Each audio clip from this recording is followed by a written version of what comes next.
be acceptable in thy sight, O Lord, our strength and our Redeemer. Amen. So if you could ask God for one thing, what would you ask for? Oh, you already did that, didn't you? Well, if you asked for it, then expect that if it corresponds with God's will for your life and the world, that God does not sit idly by. That God truly wants that more probably than you want that. Pay attention to those intuitions. Pay attention to what's going on around you. Be watchful. And may not act on your time, but on God's time. God really is involved in our lives. So many of us, I think, fail to see God's involvement because as soon as we've asked for something, we kind of write off the fact that God could even be useful. But God is useful and wants to be useful if it corresponds with God's will for us and the world. Now, recently, I just happened to receive something that I had really wanted for a long time. Now, I can't claim that God brought this to me, and certainly not the one thing I would ask for, but it was pretty special nonetheless. You see, years ago, I watched a documentary film on the Who, the rock group The Who, which is one of my favorites from days of old. And they featured Pete Townsend at one point, the lead guitarist and vocalist, does vocals, sitting at one of these great recording desks and talking about how a particular song of theirs came together. And as he talked, he was like pushing buttons and moving sliders around, and he could actually take away all the elements of the song except for one. Isolate the guitar track or the vocal track or the bass track. And it was just magical to hear those things all for themselves. And then when he put that song back together and played the song that we're all familiar with in its public release, it was like hearing the song for the very first time. Just so much more aware of what I was listening to. I thought to myself, if the music studios have all these tracks laying around someplace, why can't someone come out with a piece of software maybe that would allow people like you and me to do the same thing? To hit a couple buttons and just hear the guitar or the vocal track or what have you. Maybe even mix the song a little differently than we receive it in the public release. Wouldn't that be fun? Well, it just so happens that recently a software company released just such a product called Jamit. And I've been having a lot of fun with Jamit lately. Just get a load of what it can do to, a song that perhaps you're familiar with.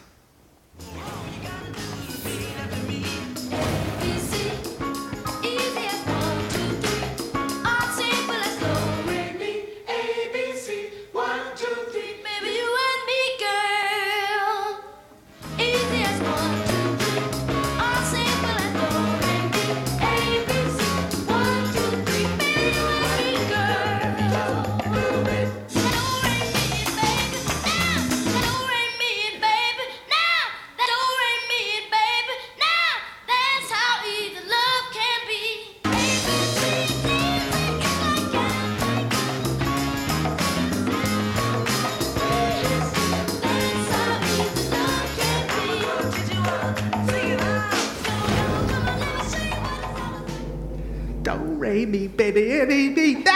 I can't do it. A lot younger, I could do that.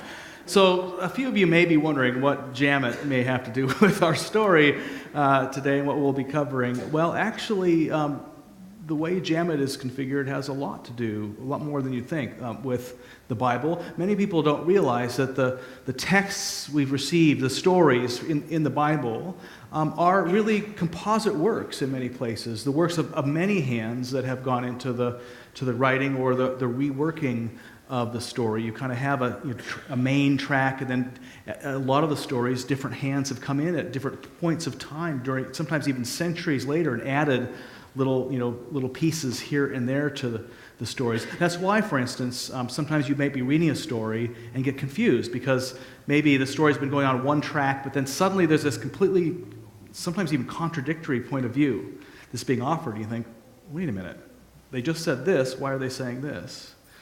So there's different layers to these stories. Sometimes they're complementary too. Sometimes they simply add information that maybe got left out originally. But here's, for instance, one scholar, David Friedman's depiction of 4 different tracks, in a sense, that went into the first 4 books of the Bible. This is actually showing the different colors to different authors or groups of authors who may have weighed in at different points. And these things are commonly acknowledged in the scholarly world. See, it even looks a bit like a musical track. There's an audio recording there, but there's just different layers, different points of view that add nuance. And sometimes being able to isolate those different layers is kind of helps us hear the story as if for the first time.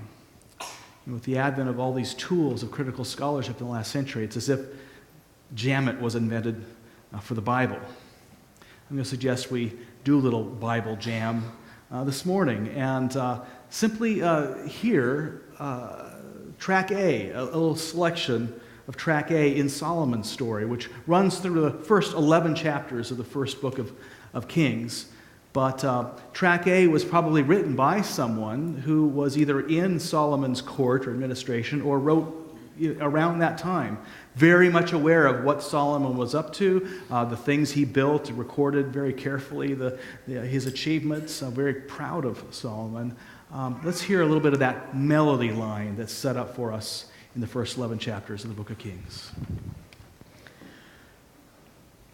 The king went to Gibeon. Not so hard to pronounce, really.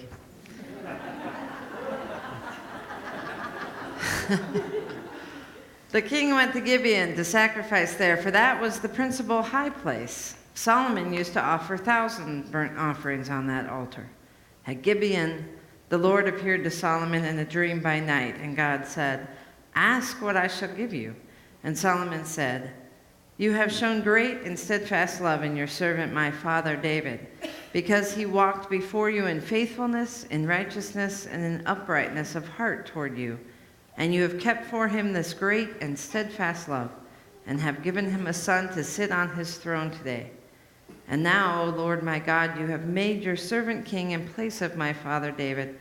Although I am only a little child, I do not know how to go out or come in, and your servant is in the midst of people whom you have chosen, a great people, so numerous they cannot be numbered or counted. Give your servant, therefore, an understanding mind to govern your people, able to discern between good and evil. For who can govern this, your great people?" It pleased the Lord that Solomon had asked this, and God said to him, "Because you have asked this, and you have not asked for yourself long life or riches, or for the life of your enemies, but have asked for yourself understanding to discern what is right, I now do according to your word. Indeed, I give you a wise and discerning mind. No one like you has been before you, and no one like you shall arise after you. I give you also what you have not asked, both riches and honor all your life. No other king shall compare with you. If you will walk in my ways, keeping my statutes and my commandments as your father David walked, then I will lengthen your life."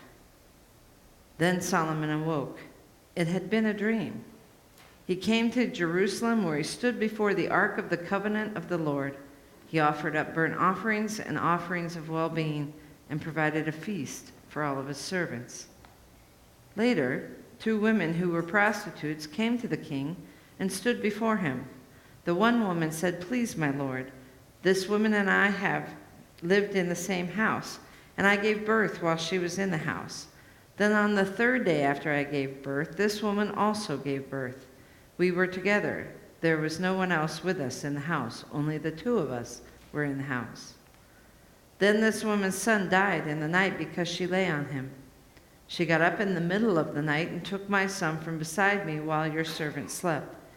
She laid him at her breast and laid her dead son at my breast. When I rose in the morning to nurse my son, I saw that he was dead. But when I looked at him closely in the morning, clearly it was not the son I had borne. But the other woman said, 'No, the living son is mine, and the dead son is yours.' The first said, 'No, the dead son is yours, and the living son is mine.' So they argued before the king. Then the king said, "The one says, 'This is my son that is alive, and your son is dead,' while the other says, 'Not so, your son is dead, and my son is the living one.' So the king said, 'Bring me a sword.' And they brought a sword before the king. The king said, 'Divide the living boy in two, then give half to one and half to the other.' But the woman whose son was alive said to the king, because compassion for her son burned within her, 'Please, my lord, give her the living boy. Certainly do not kill him.' The other said, 'It shall be neither mine nor yours. Divide it.' Then the king responded, 'Give the first woman the living boy. Do not kill him. She is his mother.' All Israel heard of the judgment that the king had rendered, and they stood in awe of the king, because they perceived that the wisdom of God was in him to execute justice."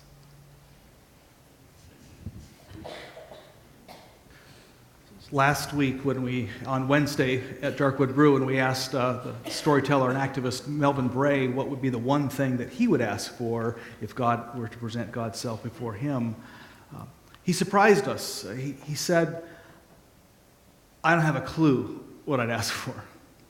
And now, Melvin didn't say that because he'd been put on the spot. He'd actually had several days to think about his response. He said, "The more I thought about it, the more ambivalent I became. If I were to stand in God's presence, in God's glory, how could I feel anything except a sense of my own smallness? How little I know. I mean, how would I know what I should be asking for compared to what God knows I should be asking for?" I thought, I felt like a kid who just heard the right answer to a test and quickly erasing my own. I had like 2 or 3 things I'd ask for. Like, that's so wise. Of course, that's also very much probably what Solomon did. Standing in God's presence, aware of his own, himself compared to God. I mean, how could he do anything but think, I don't know my coming, my going, my right from my left, my up from my down. He says, hey, give me wisdom. Give me some of that. Because I certainly don't have it. And God was pleased with the response. Track A in the story really demonstrates the gifts that come from that sense of humility in the face of God and even in the face of other people. And that the kind of wisdom that Solomon receives comes immediately visible the very next part of the story. You heard about the story of the prostitutes and how Solomon, before DNA tests, is able to discern which is the correct mother through being more aware of something that's deeper than the DNA even. The compassion of a true mother who would act against her own self-interest in order to preserve the life of her child. The word compassion in Hebrew is rachamim, which is the plural of racham, which means womb. Hebrew often pluralizes words when they're trying to create an abstract concept that's based, though, in something concrete.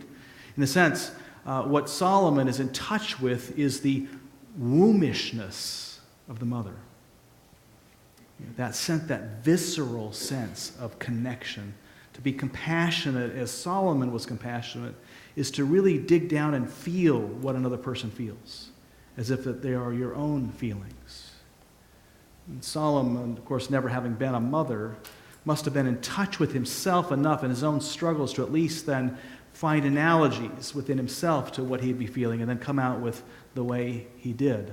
That's what his wisdom is operating off of, according to the track A in the Bible, that deep sense and sensibility. All leaders, great leaders, have that wombishness, don't they? I mean, they may not have had the experiences of each and every one of the people they lead, but know themselves well enough that they can dig down and sense what that struggle is like and connect with people.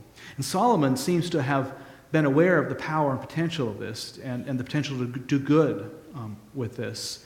He seems to have determined early in his reign to be, in a sense, the opposite of his father. I mean, no disrespect to his father. I mean, David being a pretty great king, but all sons kind of want to be different from their fathers. And David was a great king, but he was also known as a man of war. He was constantly in struggle with the people around him. Solomon decides to use his wisdom, apparently, in the cause of peace. And so he applies that great wisdom to forge friendships and alliances with people who had been traditionally enemies of Israel. I'm reminded of a quote that was found on the wall in Rwanda of a museum that's dedicated to the genocide in 1984 that says, if you knew me and if you really knew yourself, you wouldn't have killed me. Solomon seems to have known himself and that well enough not to want to kill others, and seems to have been able to connect with others in ways that would help them understand himself and his people, too, in ways that led to peace. It's even noted that Solomon married the daughter of the king of Ammon. You remember Ammon from last week? Ammon was the country that David sent an army to besiege their capital city at Rabbah. I mean, that's how deeply they were in struggle with the Ammonites. And yet within one generation, Solomon is marrying the king's daughter.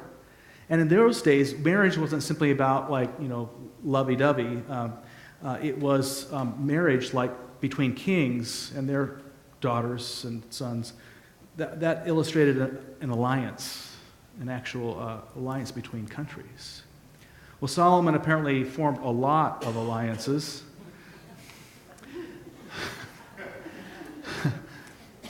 Track A says he had 700 wives. 300 concubines, too. Talk about make love, not war. Talk about biblical marriage. Every time I hear a politician say, I want to restore biblical marriage, I think about this. Okay. Good for you. Hope you're a really good peacemaker. Yeah, so lots of alliances. And those alliances then had real concrete effects. They basically had this gigantic peace dividend for Israel. So they weren't spending so much on trying to defend themselves against all the people around them. And also, the borders then of Israel expanded tremendously, farther than even in David's reign. In fact, they would never expand so far in Israel's history. They expanded so far that scholars to this day scratch their heads saying, did he expand really that far? I mean, how could he have done that? And with that expansion came not only then this kind of peace dividend, but also a peace surplus, because in Israel's particular location in the Middle East, it acts as a land bridge between two superpowers. Anybody who ruled Mesopotamia to the north, which in Solomon's day was the Assyrians, and then the Egyptians to the south. If those two superpowers wanted to trade with each other, the easiest way to do that was to go through the land of Israel.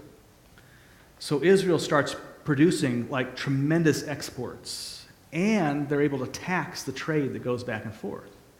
And so as you read through Track A, you kind of get the impression that Solomon is engaging so many building projects, it's like he's just trying to figure out how to use all the money that's coming in to the country. Solomon is the one who built the first temple of Yahweh, the great temple of Yahweh. And there are lists of what went into this temple. I mean, whole forests of cedar from Lebanon and thousands, millions likely of tons of hand-cut stone and thousands of tons of bronze and all this precious gold and silver and so forth. I mean, it's extraordinary to think. It's almost like in their day, like saying, and he built the CERN super collider, for us. I mean, the amount of resources and relationships he would have had to have with the countries around them to do this is extraordinary. And if that weren't enough, he builds an even larger complex for himself. His own house is even larger than the temple. And he's continually building up the cities, fortifying them and so forth, all throughout Israel. So here we have this really kind of clear track that says, if you're going to build God's house, that is the relationship, you're going to work on this relationship between God and you and your people, that one of the pillars of that house, if anything, is wisdom. It starts with this humble recognition that you don't know much, and asking for that wisdom to come from on high. And in our house here, that's depicted with the lamp, the light of wisdom is certainly a pillar in God's house. Well, that's track A. I mentioned there's a couple other tracks in 1 Kings 1 through 11. And those tracks don't necessarily always agree with track A. Track B depicts Solomon a bit differently. Track B, in a sense, adds a bit of a note here and there, then kind of go along. There's a note here and there. There's a little note here. These little kind of staccato pieces that kind of get you scratching your head about this person. Like maybe not everything about Solomon was so wonderful. Track B could have been written, we don't know, and they don't say, here, I'm track B, I'm writing, my name is so-and-so, and I'm writing during this time. But track B could likely have been written by someone who was right around Solomon's time as well. Have you ever noticed, found like a political leader where there's more than one opinion about whether he's great or not? Same thing in their day. Could have been an alternate point of view, or it could have been written much later in hindsight.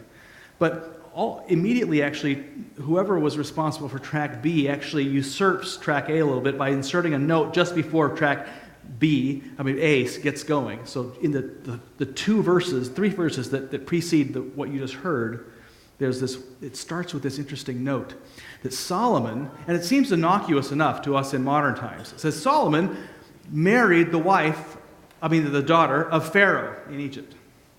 I think, well, good for him. Well, think about yourself as a Hebrew living in his time.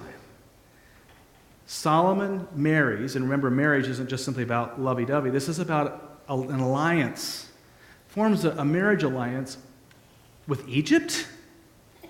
Seriously, with Pharaoh? Their whole identity is formed around what? We were once slaves in Egypt, and God brought us out with a mighty hand. That is Israelite identity in a nutshell. We were liberated from bondage from these people. So you just kind of scratch your head. What's he doing messing with Pharaoh and his daughter? And just then track A starts, and we're back to happy wisdom, and that's pretty neat. But then a little while later, it's noted that in order to create all these great building projects, the temple and everything, Solomon used conscripted labor, forced labor from Israel. He conscripted forced labor from all of Israel. That sounds a bit like a certain institution we don't really approve of, like slavery, doesn't it? It doesn't say slavery, but what is conscripting forced labor? You may be paying the minimum wage, making him work for that. I don't know. Later it says that Solomon actually did enslave people of other countries. It's like, wait a minute, first he's marrying Pharaoh's daughter, now he's enslaving people, maybe even enslaving Israelites? And then it goes on and mentioned that Solomon also bought horses and chariots from Egypt. Now, horses and chariots in their day weren't just simply, used to go out to the 7-Eleven. This was military machinery. This is like saying Solomon bought tanks from Egypt. And not only did he buy tanks from Egypt, but he sold them then to the neighboring countries. And some of these countries, if you get involved in arms sales, sometimes, the people you sell the weapons to end up using them on you. And so he mentions he bought tanks from Egypt and sold them to Aram, who had long been enemies of Israel, and later would come back and very much come around to haunt them. You start getting this impression from track B, even there's these little tiny notes here and there, that all is not as it appears. Not all of its harmonious melody. There is a darker side to Solomon. Well then, if track B weren't dark enough, we get track C. Track C may have been written by the same person as track A, but seems to be of a whole different order of magnitude. Track C comes at the very end of Solomon's story, and it takes Solomon from his glories and just takes it over a cliff. Track C is not written from the heights. It's written, in a sense, from the ash heap.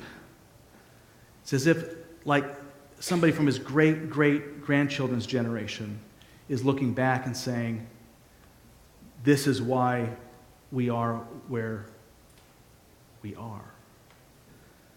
The rage in track C is thinly veiled. Let's just hear a portion of that track. King Solomon loved many foreign women along with the daughter of Pharaoh, Moabite, Ammonite, Edomite, Sidonian, and Hittite women, from the nations concerning which the Lord had said to the Israelites, "You shall not enter into marriage with them, neither shall they with you, for they will surely incline your heart to follow their gods." Solomon clung to these in love. Among his wives were 700 princesses and 300 concubines, and his wives turned away his heart. For when Solomon was old, his wives turned away his heart from after other gods, and his heart was not true to the Lord his God, as was the heart of his father David. For Solomon followed Astarte, the goddess of the Sidonians, and Milcom, the abomination of the Ammonites. So Solomon did what was evil in the sight of the Lord, and did not completely follow the Lord as his father David had done. Then Solomon built a high place for Chemosh, the abomination of Moab, and for Milech, the abomination of the Ammonites, on the mountain east of Jerusalem. He did the same for all of his foreign wives, who offered incense and sacrifice to their gods. Then the Lord was angry with Solomon, because his heart had turned away from the Lord, the God of Israel, who had appeared to him twice and had commanded him concerning this matter, that he should not follow other gods. But he did not observe what the Lord commanded. Therefore the Lord said to Solomon, "Since this has been your mind, and you have not kept my covenant and my statutes that I have commanded you, I will surely tear the kingdom from you and give it to your servant. Yet for the sake of your father David, I will not do it in your lifetime. I will tear it out of the hand of your son. I will not, however, tear away the entire kingdom. I will give one tribe to your son, for the sake of my servant David and for the sake of Jerusalem, which I have chosen."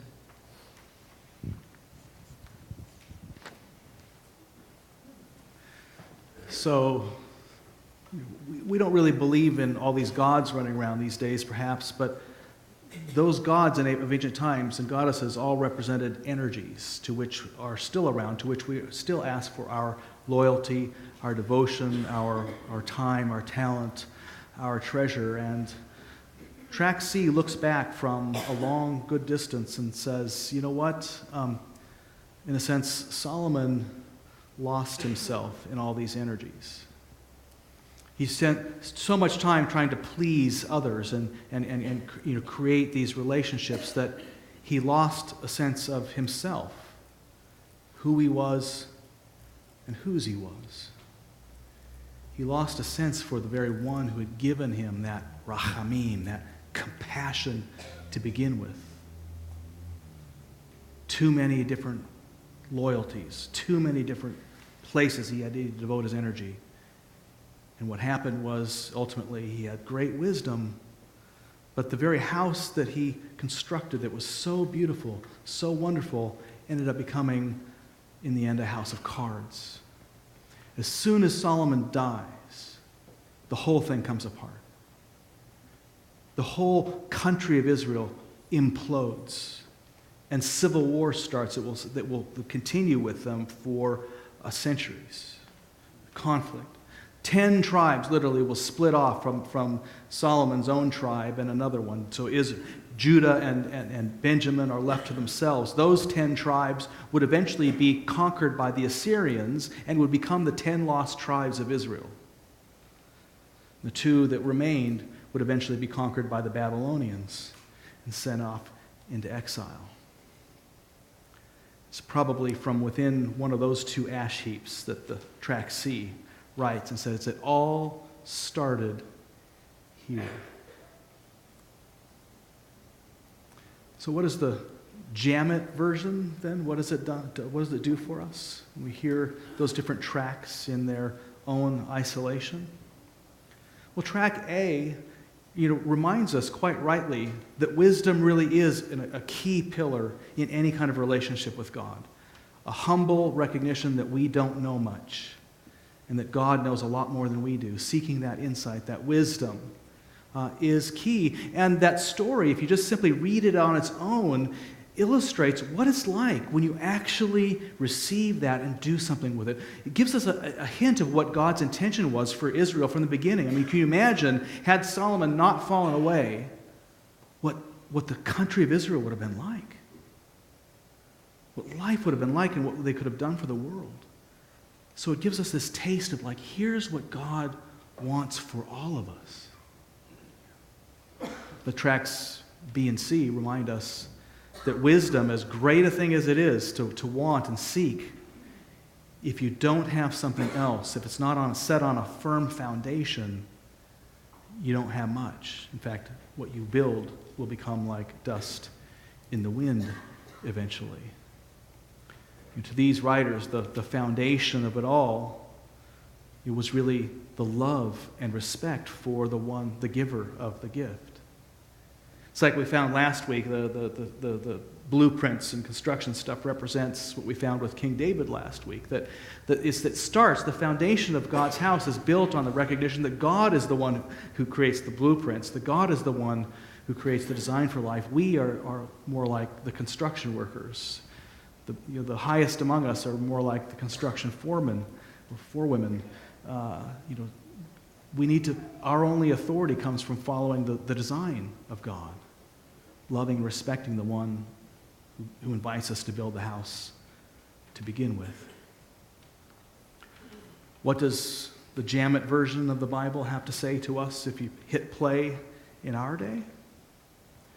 Well, to me it suggests that we can, through our great wisdom and technology and intelligence, we can wire the world and create a web of relationships that exceeds anything that human history even began to envision. We can all have our own iPhones and Samsung Galaxies and watch them every minute of the day. We can have all the luxuries we want. We can drive fast cars and have super highways to drive them on. We can have important jobs.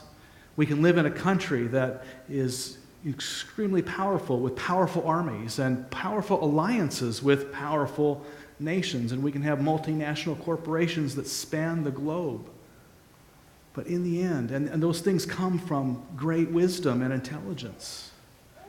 But in the end, if it's not founded on a strong foundation, a strong love and respect for the giver of gifts, what we build, ultimately, if the story is correct, becomes a house of cards.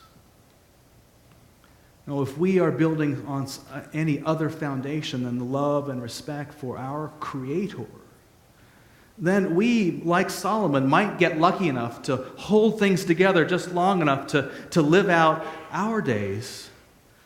But if we don't need to cry for ourselves so much, perhaps we should cry for our children and our grandchildren and their children. Perhaps, at least, we can pray for them. Pray that whatever faithfulness we lack, they will find. Amen.